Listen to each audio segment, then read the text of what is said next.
খেলা দেখতে আসছি আসলে আর্জেন্টিনাকে টিমটাকে খুব ভালোবাসে, খুব ভালো লাগে। শুরুতেই মানে আর্জেন্টিনার খেলা শুরু হইলেই মনে করেন যে রাত জাগি খেলা দেখি। আর কথা হইলো ব্রাজিলের সাপোর্টাররা, ব্রাজিল সাপোর্টারকে বলতে চাই মুখে মুখে খালি বক বক না কইরা মাঠে খেলা দেখো। ছোট ছোট দলের সাথে তোমরা আইরা যাও, গোল দিতে দিতে দিতে দিতে গোল খাইতে খাইতে শুধু লাস্টে কি করছো? দুইটা গোল দিছো, একটা গোল তো তোমাদের হাফের আগেই দিয়ে দিছে। লাস্টে কপাল জোরে একটা গোলে জিতছো।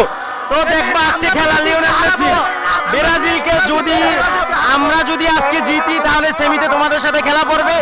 এর আগে খাইছো এক হালি, এরপরে খাবার তোমরা আমাদের কাছে সেভেন আপ। কথা মনে রাখো, শুধু মুখে মুখে এত বক বক কইরো না। সাদেক হাত মারে আমরা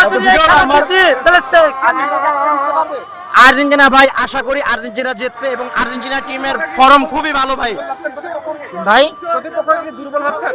ভাই প্রতিপক্ষ দুর্বল ভাবছি না, প্রতিপক্ষের খেলাগুলো তো আপনারা দেখছেন। সৌদিরে এবং বিভিন্ন টিমরে তারা গোল দিতে দেয় না, জোরে জোরে ছিল।